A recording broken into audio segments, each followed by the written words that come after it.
Welcome back to another episode in our Nomifactory series. Nomifactory has voltage tiers from low voltage to ultimate high voltage. We have to start from the bottom and it requires these main materials. But with every voltage also requires about 724 other materials. And that's why it takes 500 hours to complete. But it's also addicting. I won't stop until I reach it. For the following video I go by lots of names voice because I do not want to voice reveal or type in text. Our goal for today is to get low voltage machinery, but first we need to make conductive iron and red alloy. This will allow us to make the steam dynamo which can automatically generate power. Next up was the electronic circuit, which would be used for all the machines we need to build it. All I needed to do was take the rubber found from trees and paste them onto wooden planks to make cheap circuit boards, flatten copper ingots into plates and then even harder into foil before cutting them up into thin wires and surrounding the cheap circuit boards to make usable but still cheap circuit boards. Do the same with red alloy, but this time add some rubber. Turn sugarcane into paper and coal into coal dust. We then add some wires and rubber around to form a resistor. Then we turn some glass into thinner glass and form a glass tube before adding some wires and bolts to it to form a vacuum tube, and assemble them all together to form the electronic circuit. We first have to smash up some iron in a mortar and mix it with redstone to get conductive iron ingots. We then combine 8 steel plates together to form a casing and mix it with a bunch of wires and some more plates to form the...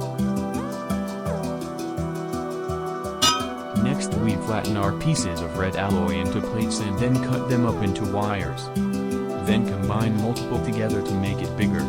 We add pieces of rubber obtained from trees and surround the wire with it, to obtain red alloy cable. Next we do the same with tin wires. We then surround an LV hull with those thick wires and a circuit to form an energy converter. This allows us to convert dynamo energy or RF energy into usable machine energy or U energy.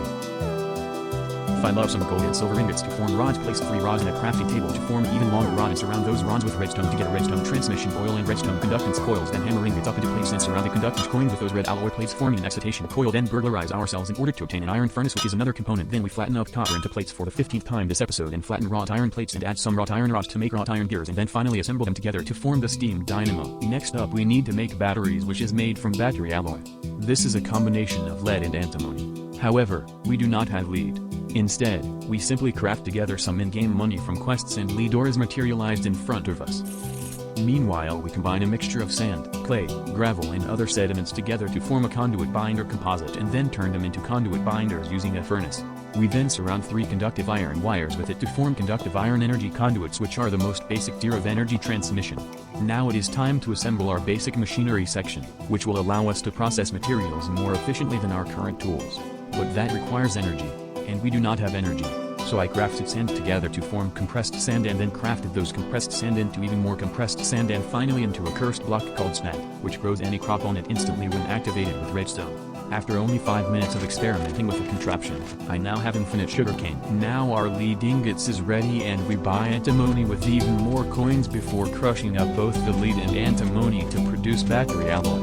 Then we smelt it in a furnace to get ingots and crush it up into plates. We put a cable on top and we have a battery hull.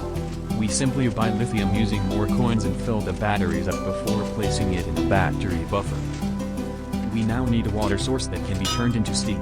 We first flatten some iron into plates and then hammer them together to form a bucket. Then we take 2 water buckets to a water source and fill them. Next we flatten wrought iron into plates and surround the 2 water buckets to form an infinite water source. Now we can get infinite steam. Finally, we can make our first machine, the alloy smelter, which allows us to produce steel and alloys easily. We just have to combine a bunch of copper wires together to form thick wires, then surround an LV machine hull with those thick wires, some circuitry and cables, to form an alloy smelter. Make sure to come back every week for a new episode where we continue this series and achieve industrialization.